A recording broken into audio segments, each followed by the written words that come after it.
Thank you to the Patreon supporters of the What Remember podcast of January 2022. Adam S., Sarah P., a.k.a. Situational Daddy on Instagram, Leo, Nathan E., Jacqueline M., Paul and Sandy J., Matthew J., and Big Time Jim. Help support our show by going to patreon.com/whatremember and pledging a monthly amount. Thanks. Oh. Wow. Ready to go. Ready to go. I'm ready to go. So what's new? Pussycat. Whoa, whoa, whoa. What's new? Pussycat. Whoa, whoa, whoa. I just want to know, like, what's new? What is new? Is it Tony Bennett who sings that? It's like Tom Jones. Tom Jones? Yeah. Why did you say Tony Bennett? He probably. I mean, I feel like that's totally plausible. Tony Bennett? Do you think that's not a decent That's guess? a Tom Jones song. Oh, okay. What's new, Pussycat? Whoa, whoa, whoa.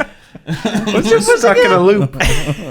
It's like the song that you have to clap when everyone says something, or was it Friends theme? Oh, is it the Friends theme? It's like like it's Sweet like a Beatles Caroline. song. Yeah, sweet. Oh, Yeah, that's the one. God, God, I hate when that song comes on that now. song is like so popular now.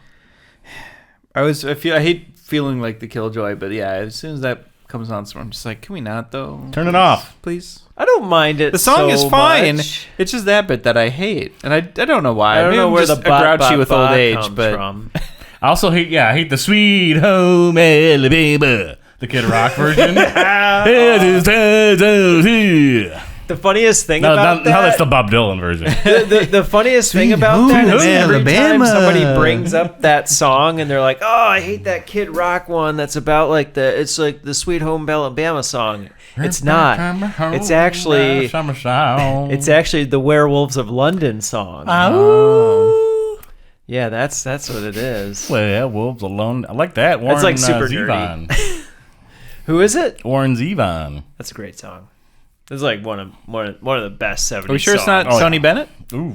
By Tony Bennett, Werewolves of London by Tony Bennett. I bet he did a lot more than you're giving him credit for. Werewolves of London. That's Tom Jones again. Right. It's an Andy Tom Jones. My name is Bradley Jones. I am Andrew Moldenhauer. And I'm Andy Hubert. And this is not a movie review podcast, but it's a podcast where we try to remember a movie that we haven't seen in a very, very long time. And this is what we remember about Dirty Work. Were there 2 or 3 bad guys in Home Alone? And who was that forgetful fish in Finding Nemo? Join us as we're watching films. See what we remember and what memories we kill. Let's start the show. Here we go. This is what we remember.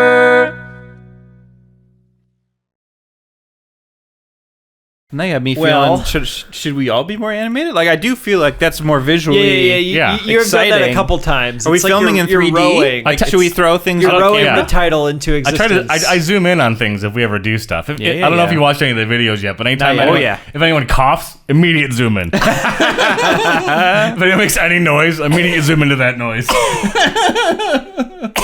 Don't go out of your way to do it. Well, zooming in I on will. me every time I like Maybe have I my phone will. out. Like, We got one bit there, the editing joke. Well, look, it's you know, more than we that's had how before. That's how it builds. It builds upon a bit. it's part of the brand now. Okay. Yeah. People are It's gonna called know bit branding. us for that. And speaking of branding, who was in this movie, Andy Moldenhauer? Artie Lang Yes. is in Yes, he this, is. Mm-hmm. and nobody else. So many other Oh, people. there's like there's so many What? other people. I mean, you haven't even named the lead yet, but I Yeah. don't want to name. That's you fair. name him. Aw. I'm gonna name him George. Wait a second. Oh, is that? No, not a new name. Oh, okay. Oh, it's gonna Norm be sad. Norm Macdonald, Rip man. Norm Macdonald. Yeah, he Just passed passed amazing away actor. a few weeks ago from this recording. That's true. Yep. Very True. sad. And because of that, I kind of know the plot of this, like vaguely, because I happen to be looking up the movie Yeah. before we talked about doing Yeah. it. I think the plot is pretty much in the title. Yeah, to some degree. I mean, I didn't really remember until... I remembered some bits from this. Yeah. I remember when I watched this more than the movie itself. Like, I remember the setting I was in.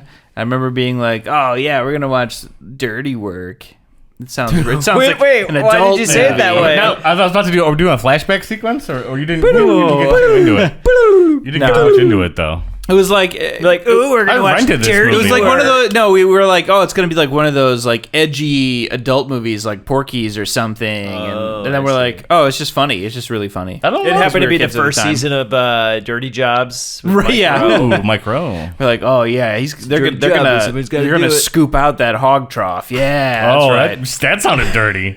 That's right. It's dirty work. Wait, That sounds disgusting. Steve Jobs. Sounded Dirty sexy. Jobs. That does not sound sexy whatsoever.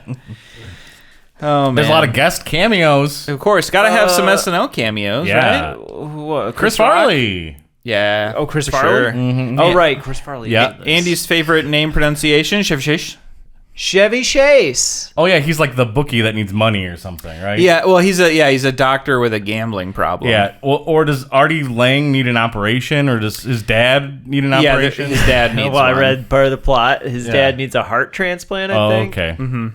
So they have to raise this money to get Well, it's Chevy like- Chase to do it. It's not even like it's to Oh, bump is him, it? like it's to bribe Bump him the on the doctor to bump him up the transplant list because the doctor is in debt to a bookie and is like gonna get killed or something or break his knees or something like that. Don Rickles is in this film for a short Yeah. second. Ooh, He's like love their Don Rickles. mean boss for Yeah. like a hot minute. I think they quit their jobs maybe because of him and start their own thing. Sort of. He's like their first job. job, Ish. sort of, but it's for themselves, Right. But that's like he's what gives them the idea to do this. So we can get into the plot. Yeah. Yeah, we probably should do that. They're kind of like loaf-abouts, Norm Macdonald and Artie Lang. Yeah. They're like aimless, don't really have Kinda a lot burnouts. of life skills. Gen X. They probably get high, but maybe off screen, or they're kind of like just those kind of people. But they have a natural talent They've been like childhood at getting best revenge. friends. Yeah. Yes. Even since they were little, they were great at getting revenge for people. Is there like a bit or a montage in the opening? Yeah. of There's a them couple getting of like them revenge? as kids getting revenge, like on bullies or is something. the fire dog bag poop on fire bit in this one, or is that another movie? I don't think thinking that's of? in this. No, this one turns up to poop 11. on their shoes. It's a missed opportunity. I don't understand how you're not getting this. It's poop on their shoes. It's full of poop. Oh God, on their shoes, dude. It's like one of the best. It's always sunny. Bits. As they like turn it up to 11. Like there's some bully being mean to them, so they like plant guns in his desk at school. Oh, my. And like get him arrested. Oh yeah, there's like a little kid that like hires them. that's- Yeah.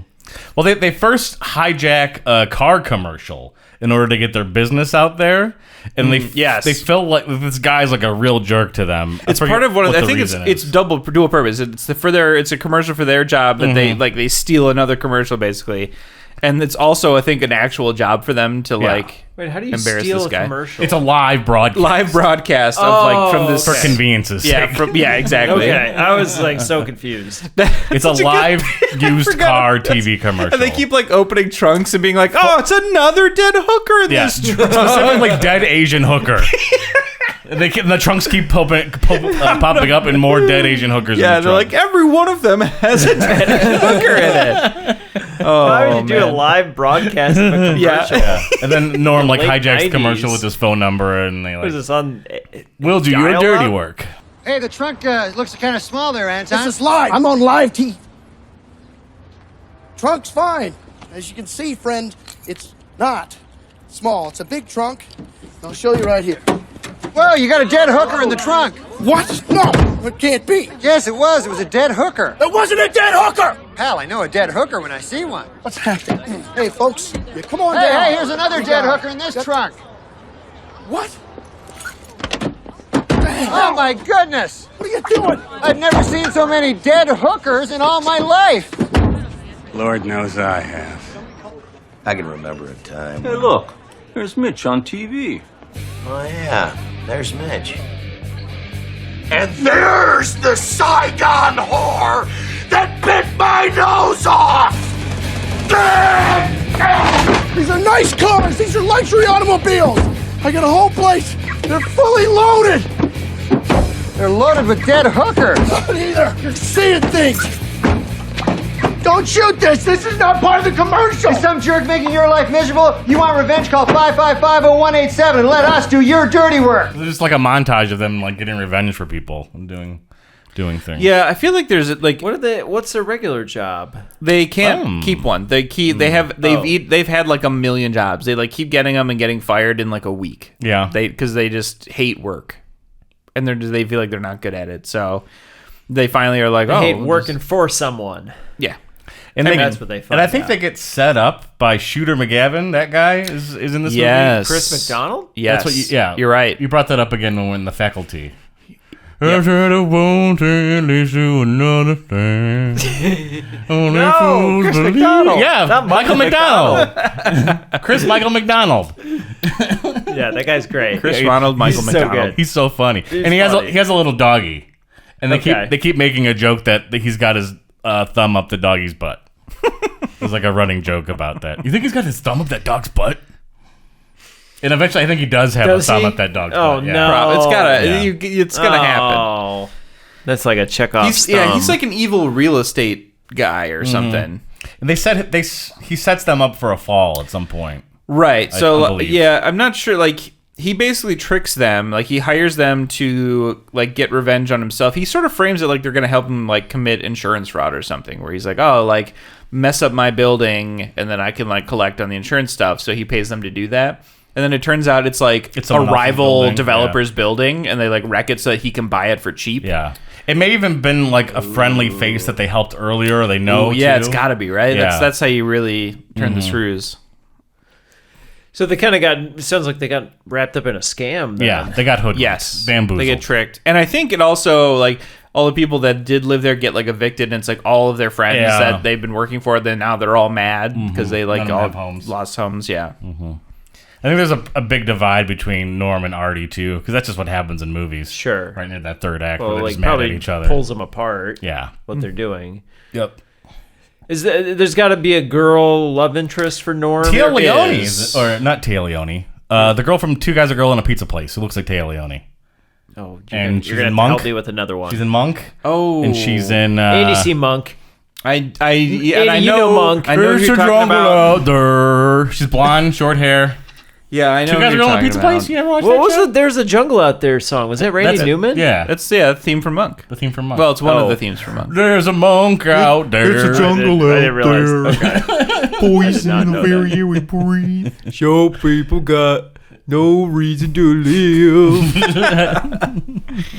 Oh yeah, there's definitely a love interest. I forget her name. I had a crush Okay. on her as a kid, though, when she was in Two Guys, a Girl, and a Pizza Place.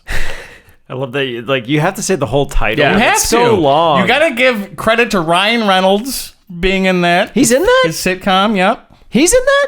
Yeah. He's in that. Yeah. He's in that. It's Two Guys, a Girl, and a Pizza Place. What's not to love? Is it a sentient pizza place? It's not like in the future. Hey, John, come over to my like shop. Disney's I'll give you Smart some House, yeah. food. It was like Cheers, but a pizza place. I'm imagining there's got to be some kind of fallout with this girl because of what he's doing. Maybe her dad owns the place that they destroy. Oh yeah. Okay. You just put my dad out of business. Now I'm, something. Maybe it's even her. Maybe they screwed up for her, and she was like Joe's apartment vibes. She's one Yeah. of the, like, she's probably There is one of the some Joe's people Apartment that vibes. gets kicked out or something when they wreck it. She has a connection. I do believe. Yeah, there's got to be something like that. They help them to fix it at the end, but I'm not quite. Do they? Yeah, I remember it ends in like a movie theater or like a play.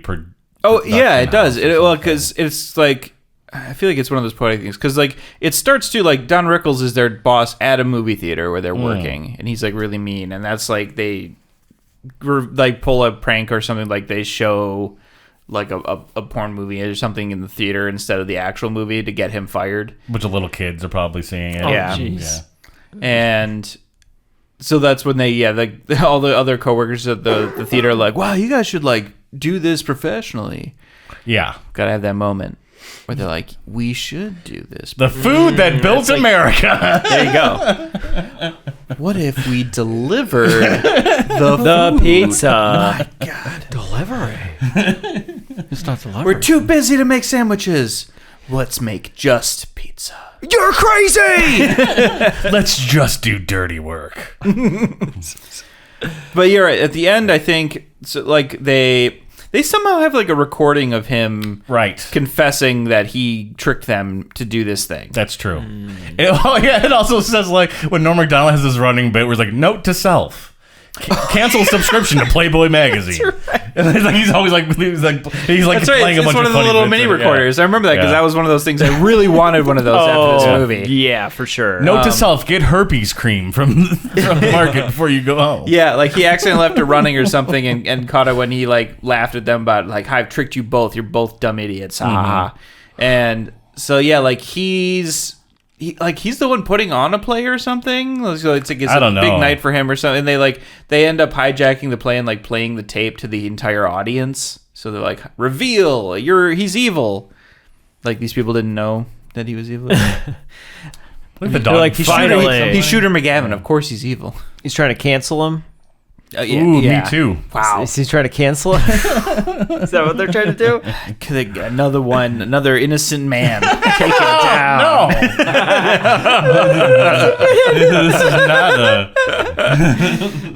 This is not a hill to die on. No. It's like the rape mountain and rape molehill bit. That's right. Top Gun. Beautiful episode. Top Gun episode. What are some scenes maybe in your mind that you remember? I remember one where they're like in a house and they're trying to like prank a house, but there's like an argument that breaks out within the house and they're trying to like sneak out and someone like pulls up a gun and they just like kill. There's like this giant like mass shooting inside of this house. And they have to like walk through really quietly and there's like gooey footsteps. But you don't see anything. Yeah. It's just like all off screen. They're just like tiptoeing through like, yeah. oh my God, what did we do? They just like have this Rube Goldberg like set off of like just they moved this one thing and this argument broke out. Everyone just ended up dead. And they're like, hey, Did I do that? We hide these fish all over the house? And they'll stink for days. Okay, let's go.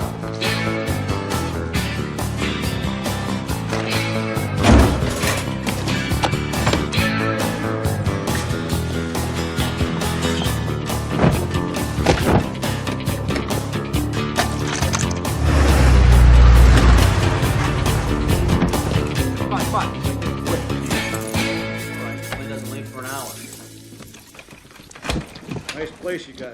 Yeah. Let's go.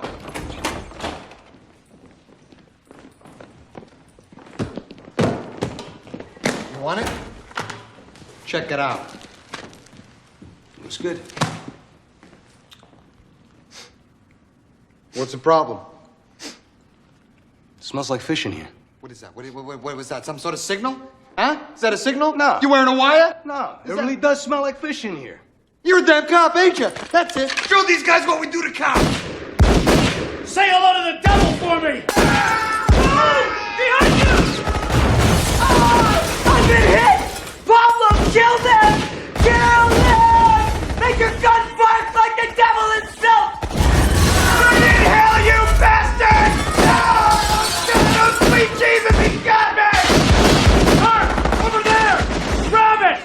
I use it to cut fireworks! Using! Now you're killing me with that chainsaw! He took away my chainsaw, and now he's using it on me! God! Is that a hand grenade? I honestly only have seen this movie one time ever, and it wasn't like I caught it on TV. I actually did rent it. I think from Blockbuster. Oh yeah, great cover. I passed it so many times where I was like, okay, I like Norm Macdonald. I'm gonna watch this. Yeah, the only scene like I can really remember is when they get Rickles fired at the theater, and like everyone's cheering them as they like walk out of the theater. I think he even gets like run over by like the crowd of people or something. Yeah, I think that's probably right. Yeah, Like stampeded. like Don like Rickles? Black Friday style. Yeah. What? I mean, he's got a stunt double. Rushing out the. Well, I mean, what's the setup? Are they rushing out of the theater? Or? Yeah, I think so. They knock him down on the way up, probably after they start whatever. This might not be in the movie. It is. Yeah, it's true. Might have happened in real life. Poor John Rickles. He's dead too. He is dead that's too. true. A lot of dead actors in this movie. It could be kind of sad. It's like, why would they go and die? Yeah, rude. I feel like Artie Lang should be dead. Yeah, it's all the heroin, keeps him alive. The happy ending includes getting the heart transplant. Mm-hmm. I don't remember how they That's the actually get girl. the money though, because they pranked the Shooter McGavin was supposed to give that to them for the apartment job, and then obviously didn't, and then they maybe lost everything? maybe So I Chevy don't know how they Chase ended up was getting indebted to him, and because he's going to jail, the debt's wiped. I don't know. No, because Chevy Chase ends up getting killed by his bookie at the end of this movie. Oh. After doing the operation. So I'm Oh. pretty sure that happens. Oh, okay. I think he every time you see Chevy Chase, he's gradually more beaten up. I think- And, he yes, has I think a you're cast right. and a black eye, like more and more. The Yeah. is taking him out. That's funny.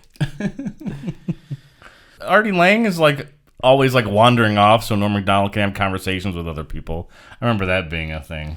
Because I gotta use the bathroom, and just to get him out of the scene. So I gotta take a shit. Yeah. Why doesn't Artie Lang get to be in this scene? He has to leave. That's all right. I mean, we could probably argue it, but it's the late 90s, and I'm sure Artie Lang was using drugs during that time. So I'm sure there might be scenes where he could have even maybe needed to be in them, but wasn't available. Possible. Wow. Certainly possible. Do some research. It's very conjecturous of you. Well, no, I mean, he's talked about this a little bit on some podcasts. I've listened to him talk a little bit about this, so it's I don't know if it happened on this movie, but he was using lots of drugs in the 90s for sure. So I'm sure he was using it through this time too. I mean, Chevy Chase is in your movie. There's going to be drugs on the set. That's a fair point. What are you talking about? He was using drugs too? Oh, God, yeah. He was notorious for getting everyone on set in SNL drugs. He was the guy they went to. And almost said to have been the reason why he was on the cast. Because he was the hookup for everyone else on the cast. Yeah, I'm sure, man, I watched the first season of SNL, and he falls from the top. A lot of pratfalls. Yeah, falls from the top of the ladder, and it's onto his back. It's dude, I mean, it's funny at times. It's really funny, but that is so damaging for your back. Yeah, that's happened to poor Corky Romano. Yeah, well, whose name I can't remember off the top of my head right now. Chris Kattan. There you go. That's right. I think I remember reading about that. It's happened to a number of neck comedians injury. doing that. Yeah, because the slapstick they do is real, and he had a neck injury from SNL that he didn't know about until a couple decades later. Yeah, we talked about it with later. Nick, I think, in some episode or something. Yeah. So they probably don't do many live stunts anymore on SNL. If that's no, probably shouldn't do that. I think Chris Farley was probably the last one to fall through a table. That's probably true. Yeah. He was the best at it, though. To be honest, he's great in this movie too. He plays a kind of a creepy guy with a bad comb over. The cartwheels that he does. Yeah. I'm like, my God, I can't even do a cartwheel. Yeah. Dude knew how to he did so much great physical comedy all the time. So good. And you didn't have to fall off the top ladder, I guess. Yeah, there you go. See, that's the key. Just swinging off a palm tree. Yeah. Oh. I love that song. So I think that's all I got. Yeah. I got nothing else. Let's watch this movie. Let's do it. Figure out what we got wrong. Let's do it. And what we got right. Let's do it. In Dirty Work. Let's do it.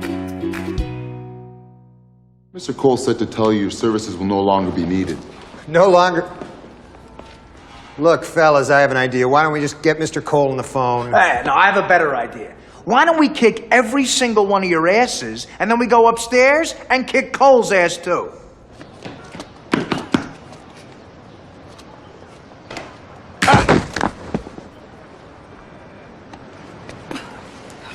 All right, I screwed up. What do we do now?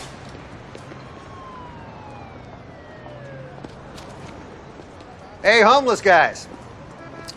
I'll tell you what. I'll give you $1 each if you go into this building here and run around yelling and screaming.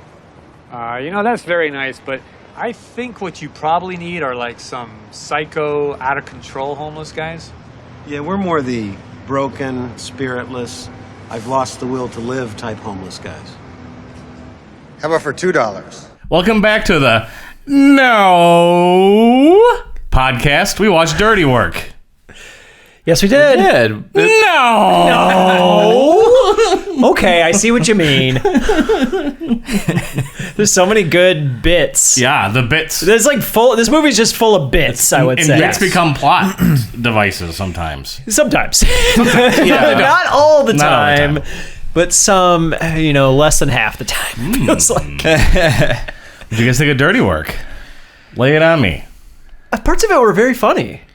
Yeah. Yeah. Yeah. All the physical bits were good. There were so many good bits. And the gag that like got too tired, but then you saw it again, like Norm getting constantly thrown out of a window. Thrown out of stuff. That's a great physical gag. Constantly getting thrown out on his face and just like getting up, like, yeah, okay. Every time I saw that, I was just like, ouch! Yeah. For the guy that had to do that. Good stunt work. He had to land on concrete steps like 5 times. It culminates in the balcony jump at the end too, like when him and Shooter McGavin just jump off the edge. And I was like, I was not expecting that. Stunt work. They can paint padding to look like cement. Do you not know this? I figured he had padding on him as he landed, and I mean, maybe they had padding on the steps. I couldn't really tell. For sure in the dumpster. I'm sure they had like... No, the dumpster one. Oh, yeah. But like there were like 4 shots where he was thrown onto the steps of like a courthouse. Through the glass window was good too. Like constantly thrown through glass. I thought Beverly Hills Cop when that happened. Oh, yeah. Yeah. Oh, man. My favorite bits were... basically any time that they would do like the bait and switch, like there's that scene where they're having like a heart-to-heart, Norm and Artie Lang, and then you find out Artie Lang's just been peeing the whole time. Oh, on the roof? And I'm like, okay, that's a funny like bait and switch moment. He's like, were you just peeing? The other bit I liked the most was the dad trying to constantly see a whore. No, I did not like that at all. Did you bring me a whore? It felt a little too 1990s. I mean, a lot of this movie feels very too 1990s. Yeah. When pimps were funny. Yeah, or just prostitutes like, were funny. Those are if you hug your buddy, it's just like, oh, come on, get off me. Don't be gay. Calling everybody fruits. Everyone's two friends can't hug? No, not in the dirty 90s, work I guess. Not in dirty work. No, my other favorite joke is the bit where he's in jail and he's explaining to Artie Lang what happens in jail, and Artie's like, no, I've never heard of it. He's like, you've never heard of that? and then the bit immediately after where he's like, very disrespectful. You should be ashamed of yourself. I've never been treated like that. Never. It's like one of the best bits in the whole movie. It was really good. Just holding on Norm as he's... Wow. Clearly just got raped, I guess. Oh, yeah. But like the reaction doesn't make sense. Mm-hmm. It's really funny. You fellas have a lot of growing up to do, I'll tell you that. Ridiculous. Completely ridiculous. Can you believe these characters? Way out of line, way out of line. Have a good mind to go to the warden about this. You know what hurts the most is the lack of respect. You know? That's what hurts the most. Except for the other thing. That hurts the most, but the lack of respect hurts the second most. Weaver, McKenna, you're free to go. What were your guys' favorite bits? Did Andy see it? I mean, he hasn't said anything yet. Did Andy watch the movie? I did. I did really. I don't know. That's like a good question. The physical comedy is great. The throwing in the dumpster when he's like a kid, immediately being mirrored as an adult is very funny. You might have seen like a clip on IMDb. Did you watch this podcast in the future to see what you got? What you're supposed to say? I just looked at pictures that were on the back of the DVD case, and that's what I'm going with. You went and got the DVD. Oh boy! And then didn't watch it. I googled online for hours just to find that. So that I wasted my time where I could have been watching the movie, but just to look up the picture of the DVD case. That happens to all of us. No, I don't know. Like, I thought some of their revenges are just so good. Like, we didn't talk about in part one of the kid revenges is putting super glue on his pants. So, like, they catch the crossing guard that's, like, molesting kids. Yeah. Like, just immediately. That just was a great bit. Yeah, that was a bit. This guy's touching my butt. Look at this. They put guns in that one kid. Yeah, no, we talked about that. I was like, yep. I don't know what that was about. And they put popcorn in the meter maids thing. Yeah, the popcorn was like which comes back the reoccurring, thing because they put in the bulldozers when they were going to demolish was it the apartment or it was the old lady's house? They were going to demolish the old lady's house for the parking. Oh, that was it. So we weren't sure about the relationship with the opera house. So we didn't understand why this is important. I guess. So Shooter McGavin's like the whole a billionaire mayor of the town or something. Is that Chris McDonald? And he's the mayor. And he's determined to like bring back the opera house. So it's like his big pet project is like reopening. Yeah. So he wants to bulldoze these houses to build parking for the opera house. And like he's focused on like constantly doing all these things, like trying to reopen. He brings it up every chance he gets, like whenever he's addressing when the building gets condemned. Mm-hmm. And he's like talking about it's a tragedy the residents are out here, but what we should really be focusing on is the opera coming back. So like it's just sort of his big thing. Yeah, so the old lady gets our two leads to stop the bulldozer from tearing her house down. And then that makes the news that Chris McDonald was in charge of that bulldozer and pulling that lady's house down. And then he tries to make good, but he wanted that house down to build something or whatever. Yeah, so they earn a bunch of public trust doing this revenge to stop the bulldozers because it's like saving a bunch of houses. And then Chris McDonald sets them up to destroy a building that Trailer Howard, the girl who couldn't remember from Monk in the movie, grandma lives in, and Norm Macdonald thinks it's full of prostitutes because they're lied to, and they end up destroying the building with sledgehammers and and so the spray paint. So the goal is that it both ruins them reputationally from all the goodwill they got from saving the other houses, and also helps Chris McDonald in his ploy to like get more stuff for the opera house. Because then the guy that runs the apartment complex, he has to sell it. I think is what happens, right? Or it wasn't clear. Like they say they condemned it. Yeah, he just has to be really torn quick, down. and he's upset. And he's like, "Oh, I'm gonna find whoever it was and punch him in the stomach," which was a funny bit.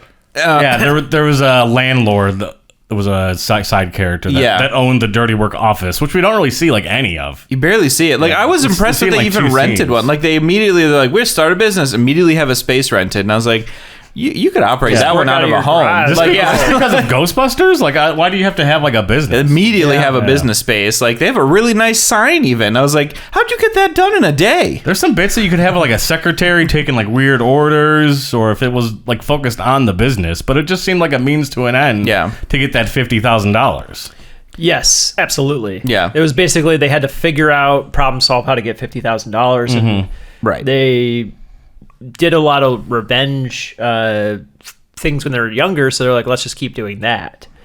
Yep, because they do, they get revenge on the mean theater owner Don Rickles, and I wished there'd been more of him. Like, he's funny. I love Rickles. Later, but and Rickles is just so funny, and I'm sure there's just like hours of outtakes from that of him just going off on every single person in the lineup that was there. Probably like, ad-lib too. Oh, absolutely. I'm confident like almost all of what he was saying was just made up. Because he's just so funny, but like they get their revenge on him, and that's like all the other theater people pay them. They're like, "Oh, thanks, like cool stuff," and that's so they get the idea. So that's they. I guess they get the idea that it's going to work. By showing men in black who have sex with each other. Yeah, that's the name of the movie, and it's very obviously like imposed on the screen. Yes. Like, this is definitely not showing on the theater screen. It's like, okay, well, stick it up there, I guess. It was funny seeing how much of the cast like clearly came out of, this is the case with pretty much any SNL helmed helmed movie, but like how many directly came out of like Happy Madison production like videos, like the homeless guy who's like, you turned my life around. Oh yeah, that was the host from Billy Madison of the trivia contest at the end. Like a bunch of people just keep popping up that you're like, oh, like they're not a big actor, but they're in all of these same films, like all the Happy Madison. I like movies. the homeless guys. That was those they were really bits funny. were some of my other favorite ones. The one guy was always talking like a very sentimental message. Yeah, and you talk so long, and then like people just leave. The one shot is like it zooms in on him slowly and then cuts to like a wide shot. That was a great. And he's like alone. That was a really good cut. Guys, wait up. Yeah. And then the other time he's like having a very sentimental message and zooming in on him, and then Norm's just like, here's $2 and just like shut him up immediately. Yeah, so they can't get into the building to confront Chris McDonald about like the fact that he lied to them. Like, so the security team in the building is preventing them. So they hire the 3 homeless guys outside originally he offers them $1 to go in and run around like crazy. And they're trying to explain, well, we're not like the crazy homeless people. We're just the depressed and like, sick of life homeless people. Yeah. $2. All right. They show back up later at the opera house. Yes. And they're just like walking through the aisles farting and stinking up the joint. Yeah, just annoying all the rich patrons that way. Yes, because the one guy farts and he's like, ew, did you just farted? Oh, wait, no, that was me. Well, he's the same guy after they do the run around in the building, when they're sitting back down, he's like, man, that was so much fun. Like, I was laughing so hard I almost pooped my pants. And the other guy's like, almost. Yeah. The high five. Like, classic. Couple of buddies. I can give you one of my favorite bits. It's really goofy, but like the one dude at the opera that is so into it was who looks like Christopher Lee for some reason. Yeah. I was dying every time. He's just like, they have the smelly people to really or the skunks to drive home the sense of despair and desolation. Like, loving everything happening at this opera, convinced it's all part of the experience. He stands up and claps. Yeah, standing ovation. So good. Even the girl that I think he's with just like gets up and leaves. She leaves like right when the skunks come out. Yeah. Chris Farley, we got those skunks going. He did. Yeah, he had his patent speech with the skunks. He and it was so funny because I was watching that movie and like one of the lines he says was like ripped straight from a Tom Waits song, and I was just like, oh, I know that exact line in that song. He was like, in the land of the blind, the one-eyed man is king, is what he said, and that's from a Tom Waits song from like his 82 album Rain Dogs. So I was like, oh, okay. Maybe Chris Farley's a Tom Waits fan. There you go. He got his nose bit off by a Saigon whore. Yeah. Yes. Another wonderful 90s flavor. Yes. But she shows back up later in the movie. Yeah. Right. After he gets his nose fixed and bites it off again. They're together. Yep. And they're yelling at each other. So everything sort of wraps my up. new nose. That was pretty good. Yap. He's so funny. Man. Chris Farley just like he's barely in the scene. movie too. I think this he's- is his last movie, I believe. No, yeah, Wagons East is, I think, not Wagons East, is John Candy's. Oh yeah, Almost Heroes, I think, was his last movie. But yeah, he has so much charisma. Like right in the beginning, he's like this angry guy at the bar, like drunk in the corner, and they kind of make fun of him, and he gets mad. And then they're like, we're New Year here. We're just joking with you. I give him a beer, and he immediately just turns into the charm. Like, oh, you guys, come on. And I'm just like, he's so good. He's so charming and charismatic. So affable. He's just so like you can't not just enjoy Chris Farley all the time. He's like, if you need anything at all, just let me know. And he's like, Norm's like, hey, do you got a place to stay? And he's like, well, the thing is, I got a roommate here. He's got real stinky just feet. like, what? Like, you just said anything. Yeah, but the way he like turns the tone of that. Yeah, he's like, well, the thing is, here's the thing. Another weird thing I liked a lot, and is like one of the smallest pieces of this film, is just like most of the interactions, but especially the meet cute with Norm and Trailer Howard. Yeah. Where who? Trailer Howard. Who is that? She was the one girl in the movie. Oh, that's her name, Trailer Howard. So she's one of Ron Howard's kids, where they're named after where they were conceived. It's not Ron Howard's kid. Oh, that's funny. Hey, so like because he like sees her across the street and just like runs to go say hi. Or this is after Mildred. The first time. Yeah, Mildred. Hey, Mildred. 'Cause she meets him in the bar and they kind of chat. Mm-hmm. And right, that's right. She's like, oh wow, you couldn't even remember my name. He's like, no, you just didn't give it to me, so I made one up. Like he's really charming. Like talking to those scenes. Like he just starts walking with her. He's like, so where are we going? Like your apartment, or just going this way? Like going to work. He just immediately like charms his way in. Like he's just really good about it. Like all their interactions, I really enjoyed. She could have been in the movie a little bit more. I think so. Yeah, absolutely. I think it's really underdeveloped, their relationship, which also undersells the grandma bits later. Like, I think they had a couple too many plots going without really focusing on one at a time. Yeah, we forgot about the plot we didn't even get in the first part where they're brothers. Yep. Yes, that's right. But Norm Macdonald's trying to keep it a secret the whole movie. Because he didn't know until when Pops has the heart attack. Yeah, and shows them the locket with him and his mom having sex in it. Which, I know. okay, I really did like later when they show Artie Lang the picture finally, and he's just like, "You cheated on Mom," and he's like, "No, she was there too. Who do you think took the picture?" I was like, "Okay, that was a good callback. Like, funny, a good callback." Yeah. There's also another one where like he's looking at another photo, and it's like, "Yeah, here's a photo of your mom," and Norm's like, "No, don't show me that." Yeah. It's like, "Oh no, wait, that's Artie's mom." And he's like, "Oh, well, all right."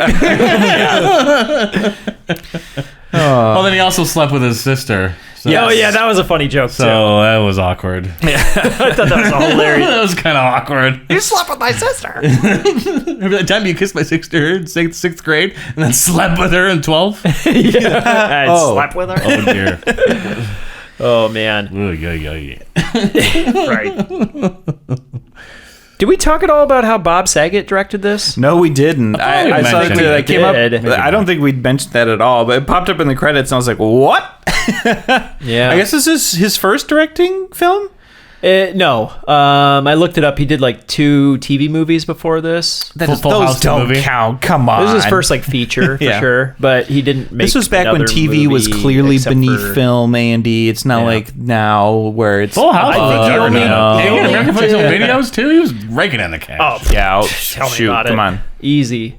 He also he did. I think he just did this movie and like Farce of the Penguins, and I think those are the only ones he did really he make like. Aristocrats? Was that him? No, directing? he was. No, Yeah, I think he was in it. Yeah, featured in it. That movie heavily, sucks. but That movie's terrible. It's not a movie. I don't think I ever saw it. It's a bad movie. Everyone was talking about it for a while, and I was just like, I don't think I need to see that. It's just like a bunch of talking head interviews of people telling one joke for an hour. Right. And the joke never ends, and it doesn't get funny. What else? I mean, this is a good, it's one of those good, quiet comedies where it's like semi-low budget, like mid-budget probably, but like, not a whole lot to it, but it comes out, it's funny, it's got funny bits, and then it moves on. And I feel like it's another one of these movies where we don't see a lot of the middle ground movies anymore. It doesn't have like the heart and the drive of like a Wayne's World. But it's still like and as much as I fun. love Norm Macdonald, like there's clearly parts where he kind of struggles to, I think, emote the way he needs to in some of these scenes. I'm glad you bring that up because I felt that too. I like it. Yeah, I really liked him a lot. I felt like he didn't some of his stuff quite worked, have but the emotional reaction in certain scenes, like especially the 2 holding up fish in the scene, and it just plays out for a long time showing them just holding the fish. Yeah. I didn't get any kind of like facial reactions from either of them. Right. I couldn't tell how they felt in that scene. It doesn't help too that he's kind of opposite Artie Lang, who is just like really going like getting into these scenes, and like I mean this film made me want to like Artie watch. did a pretty good job. Absolutely, I made me want to go rewatch. What was it? Beer League? Because like he's really good in that. Like yeah. I mean, it didn't bother you that he was constantly leaving, like I said in the part 1, where it's like he just constantly finding excuses to leave. Yeah, in the first 10 minutes of the movie, he leaves 4 times. I gotta go do this thing. I gotta do this thing. That's true. He's constantly the one leaving. I guess I didn't pick that up. We need Norm to have a one-on-one with there were scenes that didn't actually add to the plot and didn't go anywhere. Well, there's like one where he gets his like car stereo stolen. Yeah, that didn't add to the plot. No. The scene where Artie Lang is peeing off the side of the building, and then the guy shows up and he's drenched in pee. That scene doesn't go anywhere, add to the plot either. Although the scene is relevant, like what they're saying, the setting just didn't add to the plot at all. I wish they kind of worked on the script a little bit longer and maybe nixed one plot line and focused their attention on maybe what they already came up with. Focus on that romance a little bit more too. Yes. Yeah, I agree. Yeah, Make her more part you of could it. focus on that for sure. Because she's almost incidental to much of this. Like he meets her, and that leads directly to the car salesman thing because she works at the car dealership where they do the commercial bit. I thought she worked for the commercial company.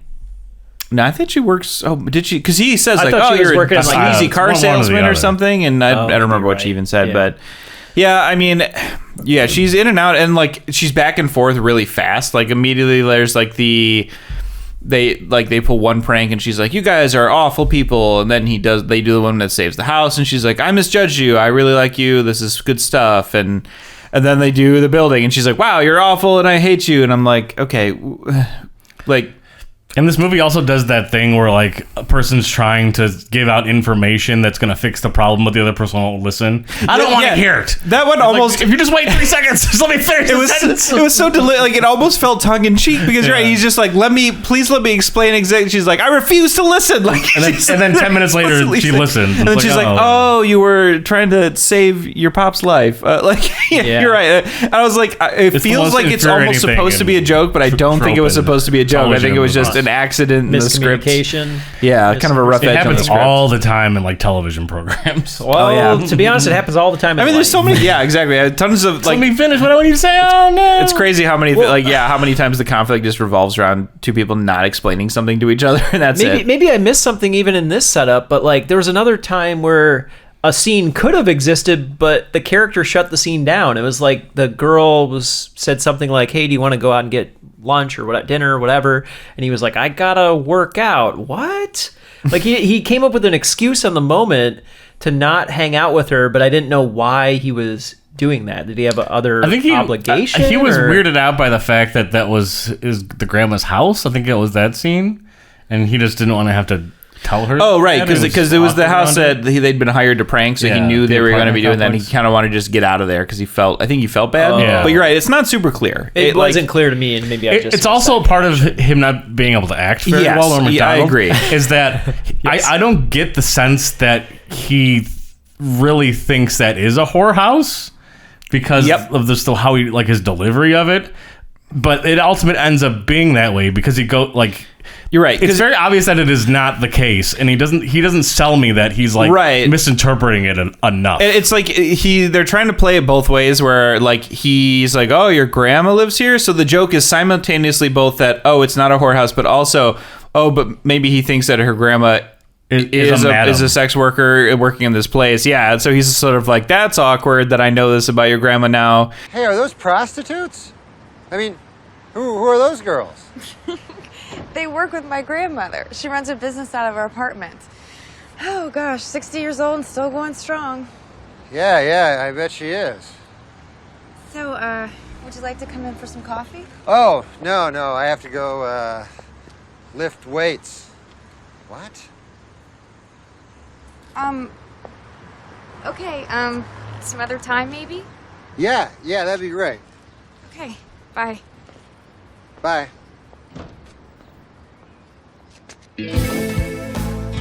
But it's not clear which one they're actually going for, and I don't think it was intentionally multiple entendre kind of thing. I think they were going for one, and it just didn't really work for either. I think it needs to be that he is convinced that is what Chris McDonald says it is. It's a rundown. I agree, and that because then it makes it about. Is that why he believes that? Because I missed that. His acting is just so bad. That it's a whorehouse. He tells them that's why he needs them to go wreck it and get it torn out because it's like this. The police can't go in there because they can't legally evict them because they're all paying their rent.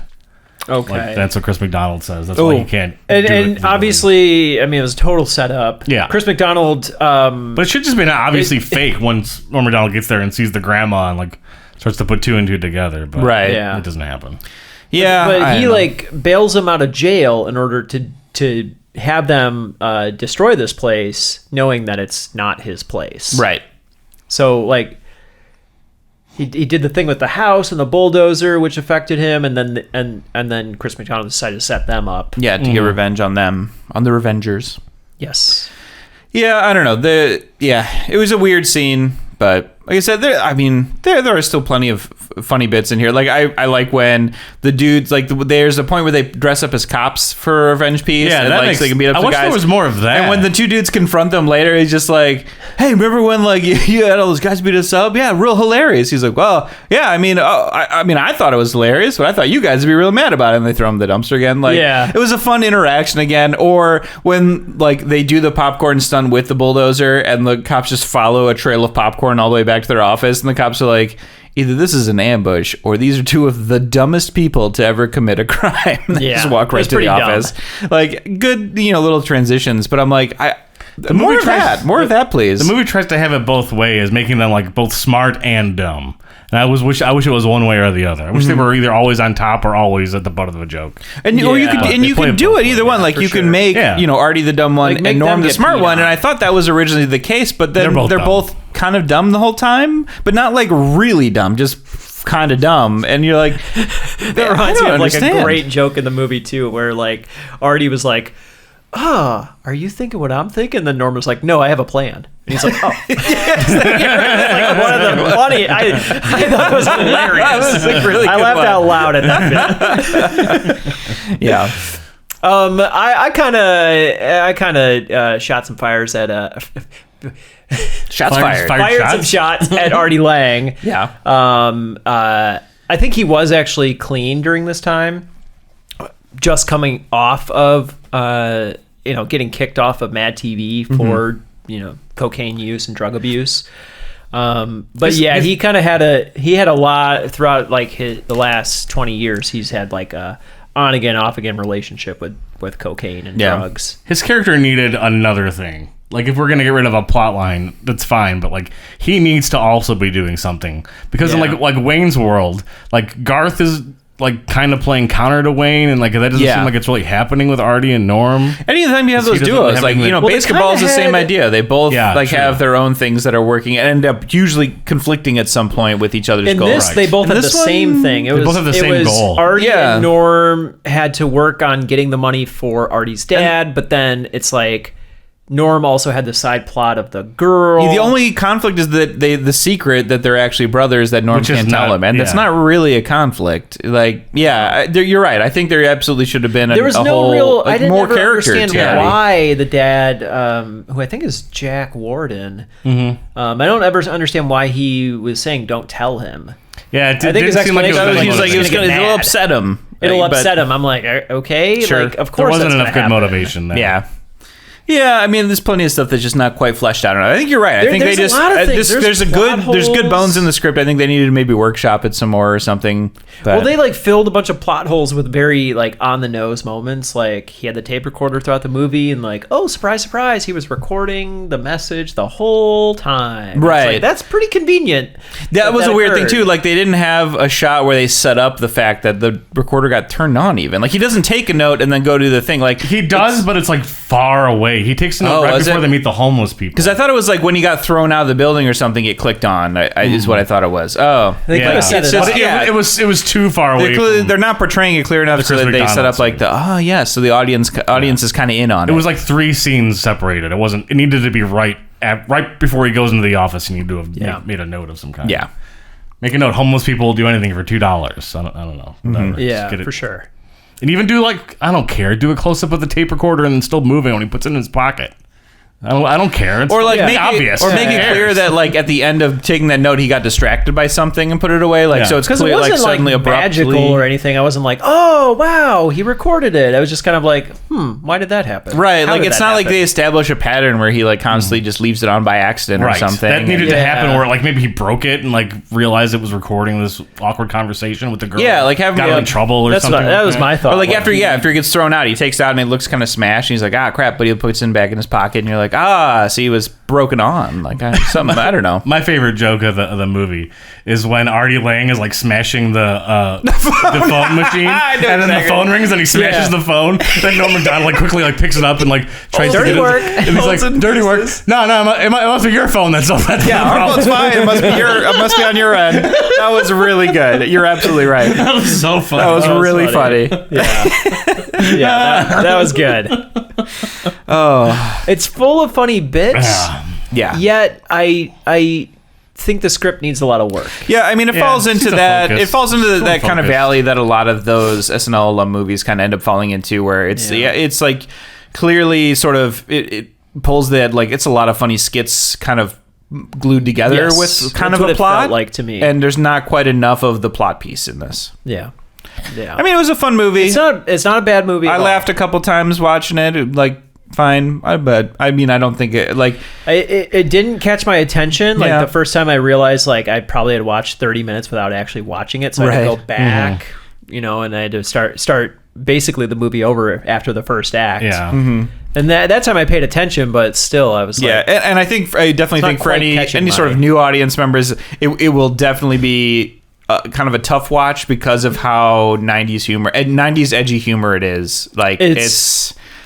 God, and my damn, like, how many people need to wear, like, enormous T-shirts that are longer than your button-up shirt? Well... Like, Norm was dressed like he was like a skater from like you're right early 90s. Yep, he's so skinny in this movie. Yeah, so skinny. I think that's all I got. I mean, I could talk about Artie Lang not having a nose anymore, but ooh, let's not. Okay, we did. Well, no, just like Chris Farley. Did Norm do another movie ever? Beer League.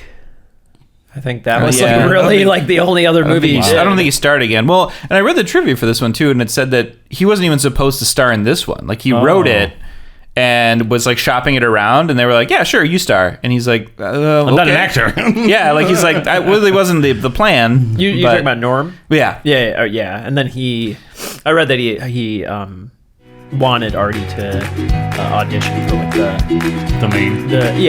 second main role. It was worth a watch, I think. Yeah, I'll just go watch Beer League now. It was worth a watch. Yeah, for sure.